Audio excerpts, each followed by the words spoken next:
And no, this is not fucking selfish. You can give way more to the world when you take this journey than when you stay in the selfishness of your fucking ego. And I swear yes, because the ego has a disgusting sense of righteousness. It is selfish with a right, shameless right. It's insanity. So, why is it so crucial to understand and connect to its depth? Because when you build a false self, eventually you will feel a death within you. You will lose all love and vibrancy for life. And all that you've built, you will fully feel a disconnection and a death, a numbness to everything that you have constructed in your life and to everything you thought you loved. Because everything was built for the false self. In a sense, it's like the false self has infected everything you've constructed, since it was all built for it. And there's a massive disconnection from a more authentic self. Eventually, at some point in your life, you will feel so disconnected, so distant, so estranged from everything in your life that you will go numb, that you will feel a death. And there will be a panic of betrayal, a search for something more, something bigger.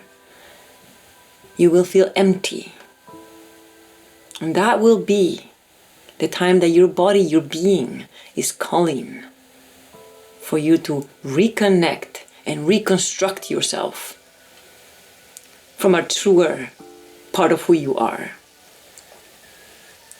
So let's get into it a little bit deeper.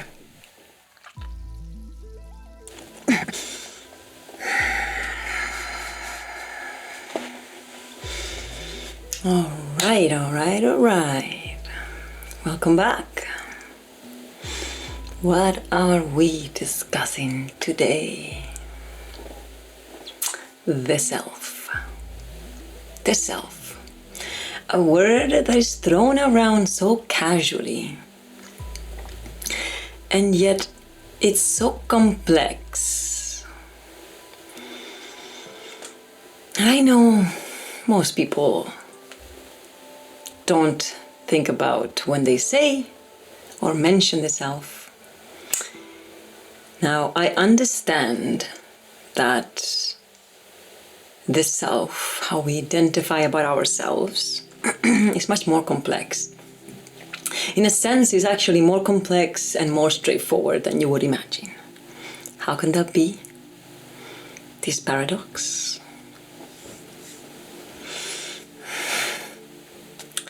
It is simply a construction of the environments that we have lived in, but also a very interesting way for us to take all that construction, all that environment, and turn it into an identity that then we get fixed on.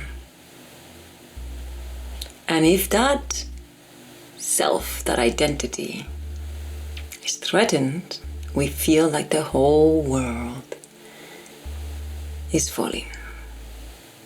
Let's get into it. So, as I was saying, you constantly hear people saying sentences referring to the self. Love yourself, take care of yourself, be kind to yourself, respect yourself, be honest with yourself, forgive yourself, accept yourself. I mean, there's many more. Now let's look at a couple deeper concepts. Your acceptance of yourself reflects your acceptance of others. How you judge and criticize yourself will be projected onto others. The relationships you create are a projection of yourself, of your internal world. And self-awareness is the path to change. The list goes on and on. So, do people really know? And are they aware the depth of what it means? The self, to connect to the self, to care for the self, to be honest with the self. What does it actually mean? We speak of it so casually. We throw that word around so often in such casual ways, and never contemplating or questioning the depth of its meaning. Are we genuinely taking care of ourselves, living by our own well-being? Who is this self? I truly know. I know that sounds confident, but I am guilty of this as well. That most people don't understand or are not really aware of the depth of the self. And when someone simply tells you, take care of yourself, I don't think we actually connect to what that means. Because there's the self. And then there's the constructed false self. Who are you taking care of? Are you truly connecting to your true self? Or are you taking care of this false self? It's very difficult to tell the difference when you have yet to step into a journey of self-awareness, of evolution, of reconstruction, of truly looking within you and understanding what are the narratives imprinted on you and what are the real, honest parts of who you are. Another reason why it's really important to understand the self and become aware of the construction of a false self is because what we hold within, we create, manifest, and project onto the world. And when we lack self-awareness, we can manifest without intention. If we hold distortions, we will create a distorted reality where misery, born out of cognitive dissonance, becomes our lived experience. Here are two little quotes that can take a lifetime to truly and fully understand. The first one is of a Buddhist teaching. We see things not as they are, but as we are. I'm giving you a little bit of time and space for you to understand the quote. We see things not as they are, but as we are. The world we experience reflects our inner state. This is one by Gabor Mate. Again, meaning the same thing, derived from Buddhism, because I've heard him talk about Buddhism quite a bit. But the same thing, the world we experience is a reflection of our inner state. So for all the people out there who are pointing their fingers, saying, you need to change that, you need to stop wearing this, you need to stop acting like that, you need to stop doing this, because your being gets triggered and bothered, my friends, it is your state that you need to switch. It is your framework from within you that is experiencing that is seeing your story projected onto the world like a movie. It literally is like a projection. Have you ever watched a movie projected on a wall, going to the movie theater? Right? You have the lens, the light is coming out of the lens, the picture is projected on a wall. Wall is a white, plain background, and then a movie is projected. That is what this means. We are projecting our own movie onto the world, onto everybody around us, onto our loved ones, onto the closest people, onto strangers, onto everything. So, let's continue and see what we can do about this. How can you change the movie? Because it's not just that you project a movie, but you are feeling all your own projections. And then trying to find a kind word to say, but kind of like an idiot attacking those projections. We subconsciously project our distortions and truth onto the world for us to see. And if we have not accepted them yet, we react to them in awe or vicious attacks. Well, this is the other fascinating thing. It's not just our negative, repressed aspects of ourselves that we project onto the world. It is also our truths, our talents, our skills. We project them onto people and then fall in awe of this great wise person. When really, it could be our own wisdom that we're projecting, our own creativity that we're projecting. We are just not ready to see them yet. We may be in denial of how creative we are or of how intelligent we are. For whatever reason, we will look into it a little bit later.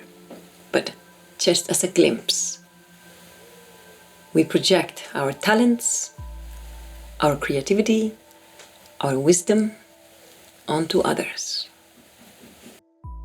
The self is a process, not a static entity. You've been recording the entire time. Sorry. Okay.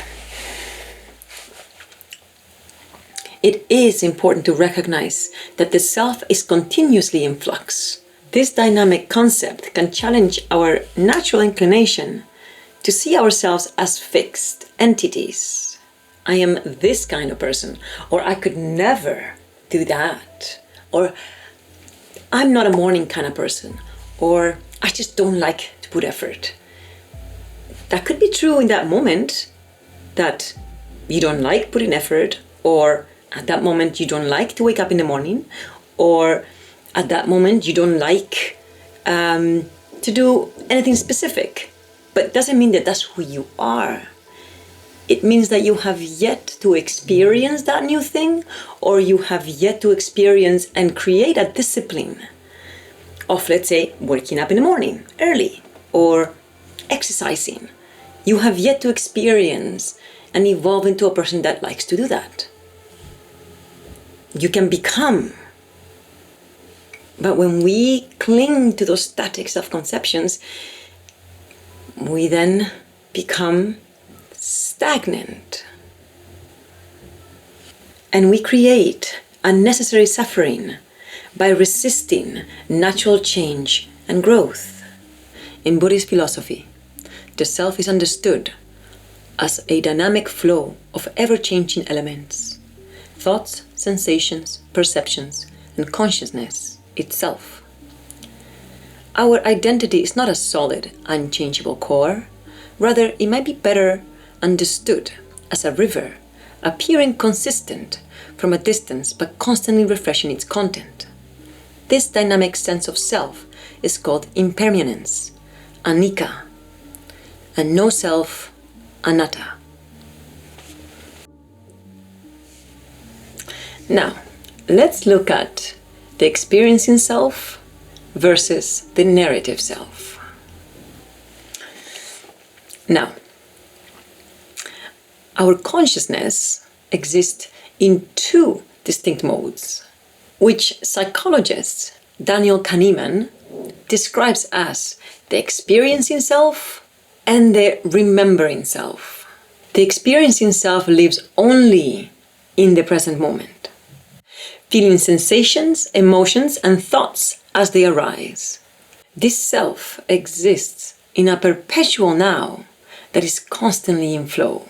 It selects, interprets, and organizes experiences into coherent narratives that then become our identity.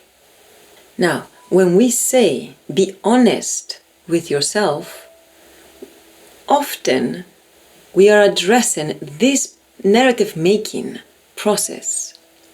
Are we creating stories that accurately reflect our experience, or distorting reality to protect our self-image? Our need for narrative coherence can lead us to ignore contradictory information, or even rewrite history to fit our current self-conception. It's very tricky and sneaky, the false self, as you can see. The observer. If all of us could live understanding this, the world might be a better place. The observer. Beyond all our thoughts, emotions, and sensations lies a profound capacity for awareness itself. What some traditions call the witness or pure consciousness, this is the aspect of the mind that can observe our experiences without being consumed by them. We cultivate this witnessing capacity in mindfulness and meditation by stepping back from identification with mental content.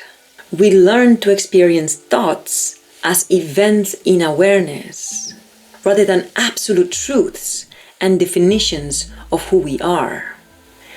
This perspective offers tremendous freedom.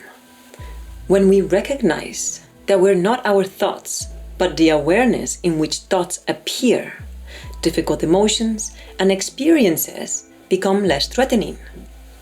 We can acknowledge fear, anger, or shame without becoming wholly identified with these states. How much do I wish that some people would learn this.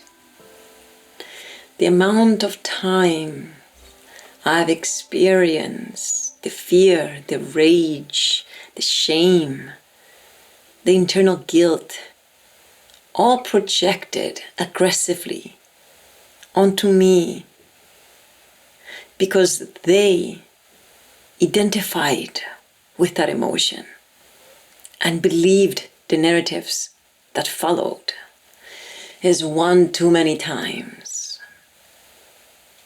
The freedom of becoming the witness of that internal world of emotions and thoughts.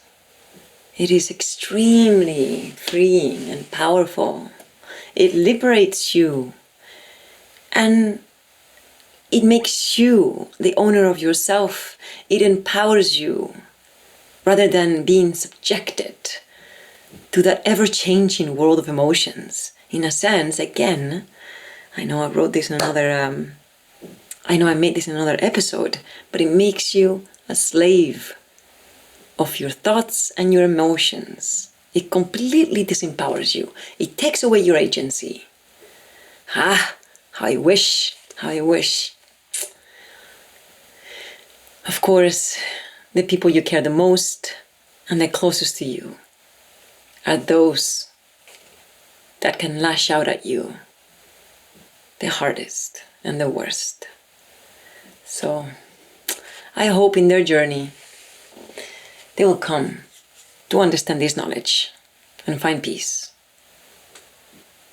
Some spiritual traditions point to this witnessing consciousness as our most fundamental identity.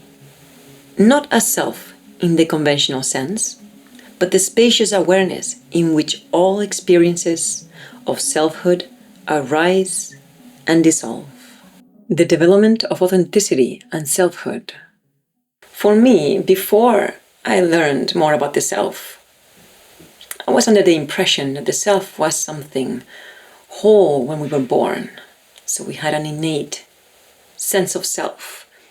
Not yet matured, but throughout life, our true self would just manifest. And we could adapt false sense of self, and then there was a core, already programmed sense of self. Yeah, I was completely wrong. So there is a sense of an authentic self, and there is a false self. But they both evolve and get affected with the environment that we're in. So let's look at this authentic sense of self a little bit deeper. So, the authentic self is the potential that unfolds through environmental interaction. Our sense of self emerges through our relationships and attunement to our caregivers, parents, or any other person that takes care of us. The infant's expressions are met with mirroring and recognition. This creates the foundation for identity. When parents are consistently attuned to a child's emotional state and needs, the child develops what psychologist Donald Winnicott called a true self, not because it's preformed, but because consistent empathy responses allow authentic development. When caregivers chronically misread or dismiss the child's signals, the child develops what Winnicott termed a false self, creating adaptive responses that prioritize others' needs over internal cues. In other words, the child has to begin repressing or betraying their own authentic sense of self to be able to get loved by their parents, to get approval, to get attention, to be loved. And if the parent is coming from a twisted self, a false sense of self, an insecure wound, a wounded self, then the child adapts itself to fit the wound of the parent. And that is the beginning of a false self and a repressed truth. Because attention, affection, and love is what a child needs. Is the first needs of the child, is the survival of the child to be accepted by its parents, first of all, and by a community. While parental relationships are foundational, okay, there's no questioning that. Our parents create the foundation. Even the first 3 months of our lives matter an incredible amount to our well-being, sense of self, and emotional regulation when we're adults. Just those first 3 months. But while that's important, many other factors also shape our self-development. Socioeconomic realities, material conditions, and class position profoundly shape identity options. Cultural narratives shape our aspirations and self-evaluation, often below conscious awareness. Peer relationships, particularly during adolescence, become potent shapers of identity. Institutional structures, schools, religion institutions, and media reward certain expressions of self while discouraging others. Intersecting identities, race, gender, sexuality, and disability status affirm or stigmatize our self-identity. Historical content, major events such as wars, economic shifts, and technological changes shape identity formation. Parents alone do not determine our sense of identity, but do have a massive impact on our self-identity.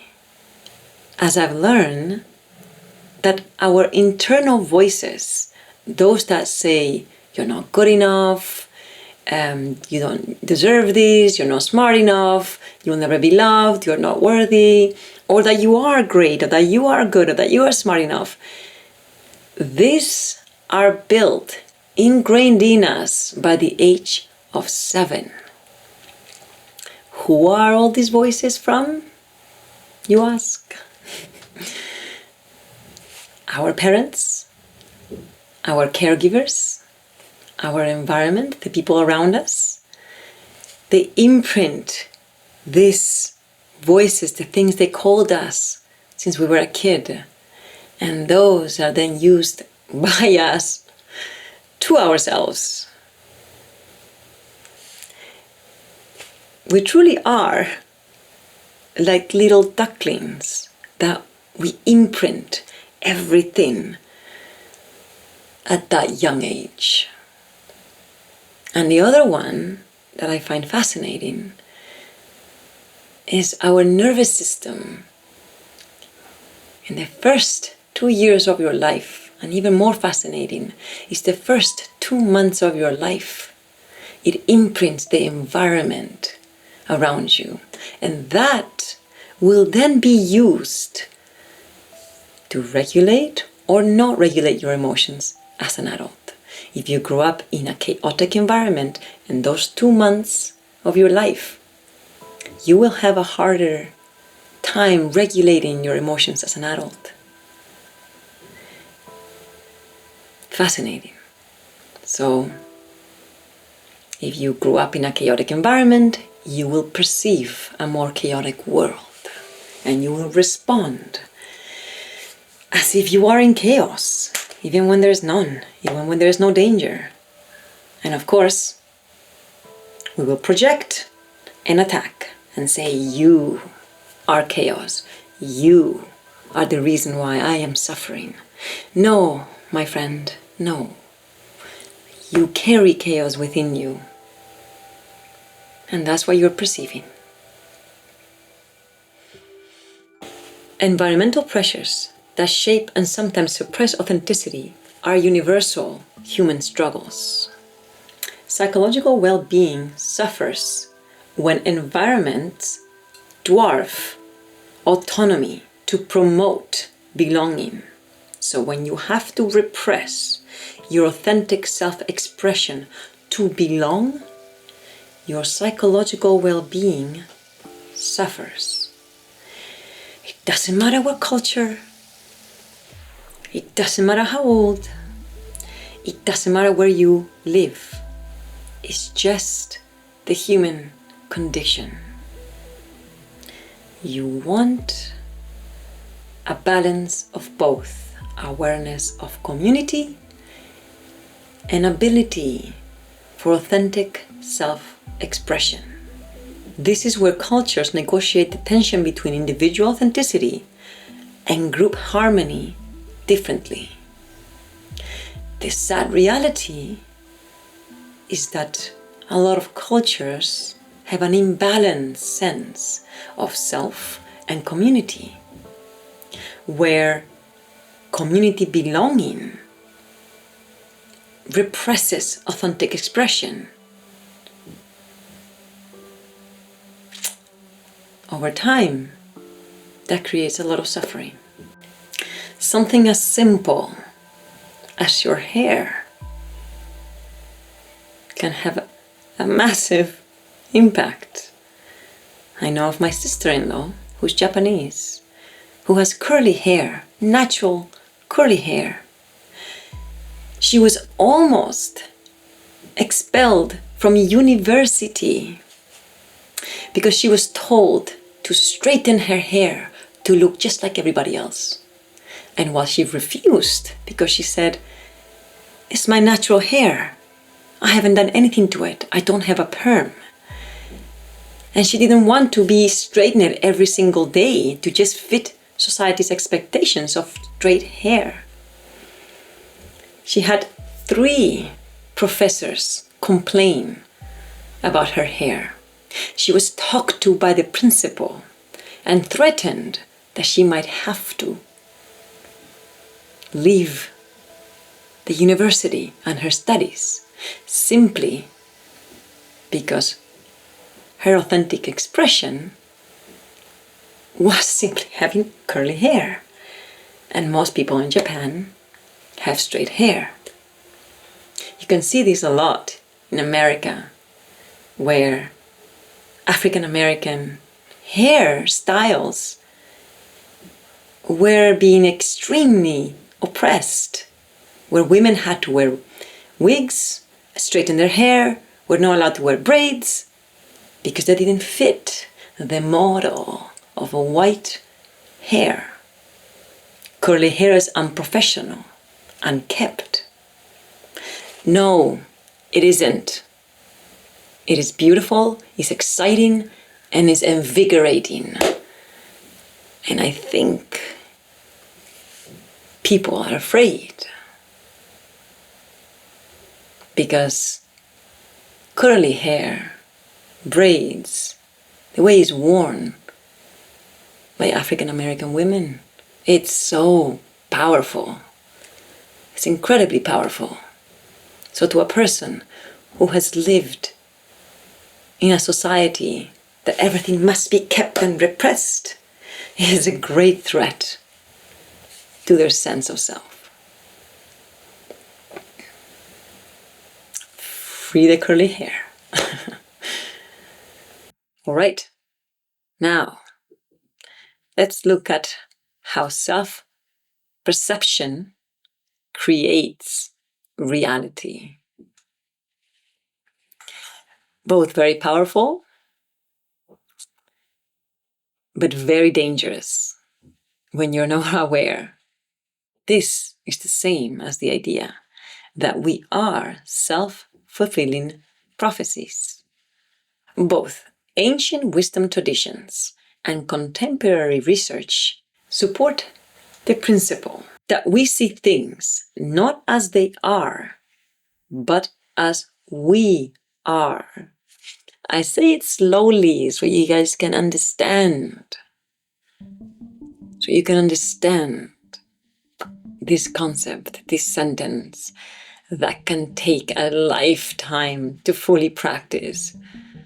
In Buddhist psychology, it is called vipallasa, or perceptual distortion.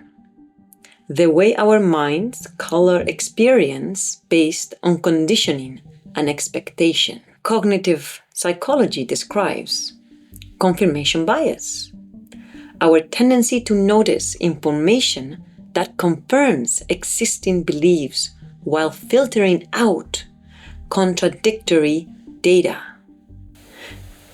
Constructivist approaches in psychology emphasize that perception is an active process of meaning-making rather than passive reception of objective reality. Neuroscience reveals that our brains constantly predict what we'll encounter based on past experiencing, shaping our perception. This is something that I found quite fascinating, that I've learned recently, that we are masters of pattern recognition and predictive machines. And we use our past experience to predict what is going to happen. And if we predict wrong, we adjust. Okay. But we're doing this at a subconscious level extremely fast. Just consistently grabbing from the past, predicting to the future, grabbing from the past, predicting to the future, and looking for patterns, which really is a way how we recreate our past and how we can stay in these cycles of self-sabotaging. I mean, there's a lot of things that take into that consideration of why we sabotage. But it's really humbling how we're using our past to predict the present and therefore creating a future. I mean, if you have a distorted, destructive past, of whatever past you have, you're going to be reading the present from that framework. Having that awareness gives you a little bit more of humility to know that maybe what is happening in the present is not actually what you experienced. And your assumptions are most likely wrong. Because when you assume, again, you're using your past to assume an event. And you're painting that assumption with all the colors of your history. That's why I am always trying to not assume,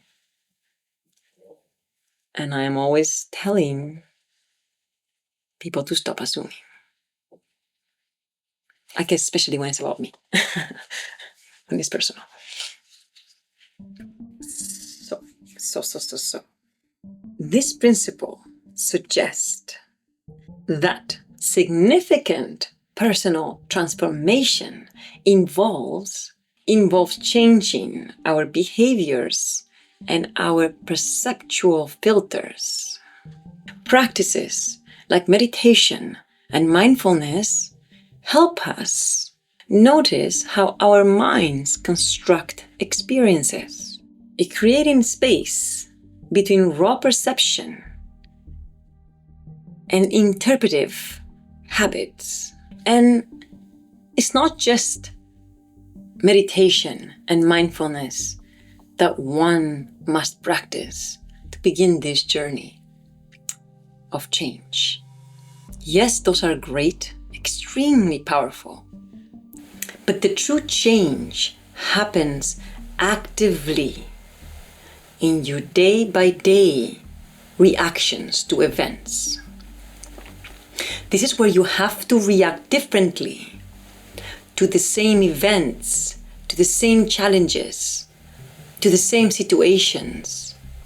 And every time you react differently, you see yourself different. You're creating a new self. It will be very difficult at first because the new sense of self is not fully built. So it's very unknown. But I guess there's too many people reading too many books, doing too much meditation, watching too many podcasts or listening to too many podcasts on how to change, getting inspired. But they're not doing the work. Honestly, it doesn't matter how much you meditate. If you don't then apply what you learn in meditation to your daily life, you will not change. Nothing will happen. Most likely you will create cognitive dissonance even more. And you will lie to yourself more. And you will live with a sense of shame and guilt because you know what you need to do. You see yourself, you see your narratives, and you're doing nothing about it.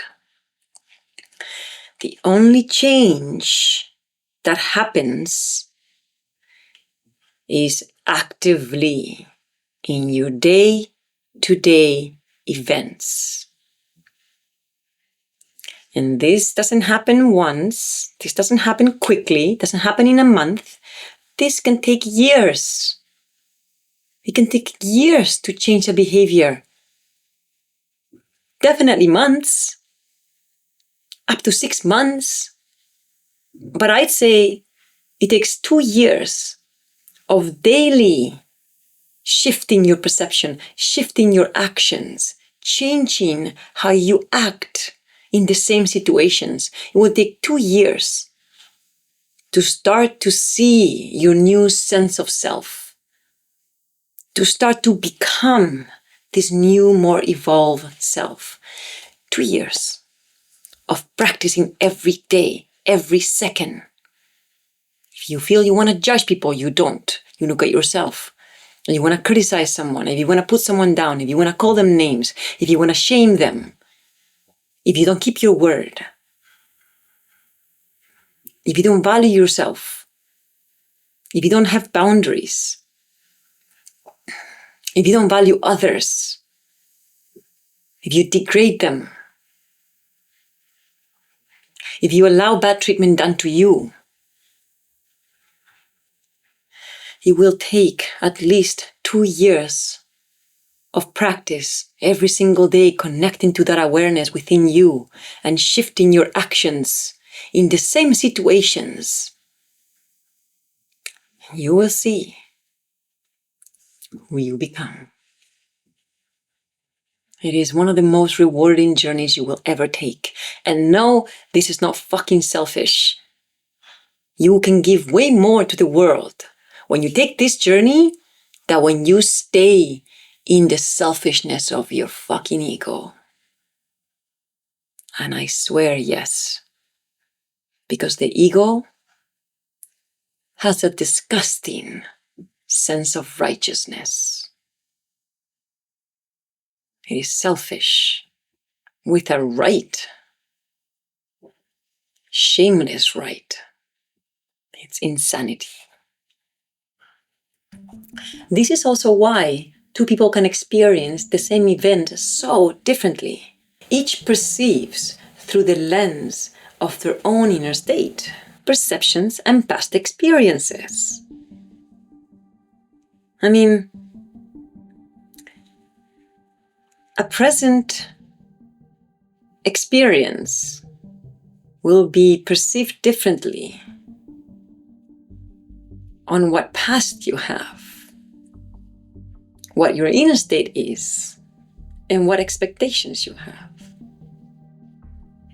Again, if you have a bit of a twisted past, maybe you should look at it so you can perceive present information a little bit more pleasant, a little bit cleaner, a little less consumed. Especially if your past is violent, then your perceptions will always be violent. Research on conditional acceptance show that when children receive love only when meeting specific standards, they developed what Carl Rogers called conditions of worth, where internal rules about what makes them acceptable override authentic impulses. So this struggle between authenticity and belonging creates a fundamental developmental challenge. How can we remain true to ourselves while maintaining meaningful relationships with others? The healthiest outcome isn't total independence from social influences, but a conscious choice about which adaptation serve our values versus compromise core needs. It is important to recognize these patterns in your life without shame, understanding these adaptations as natural responses to environmental pressures rather than personal fallings. And by patterns, I mean these imprinted stories that are not truly ours, that are not benefiting us in the present moment. Again, I spoke of this in another episode, but the world we grow up in as children is not the same one as the world we currently live in. The world our parents grew up in is not the same as the one we live. So some of the narratives, some of the stories they taught us may not be relevant for ourselves in the present. These patterns, that's what I'm talking about. The imprinted stories given to us. Let them go if they no longer serve you. And by serving you, I mean serving your core truth. If they're not aligned with your truth, let them go. It's better to be honest than pretend to be someone you're not. Because when you were a little kid, someone told you that's who you were supposed to be.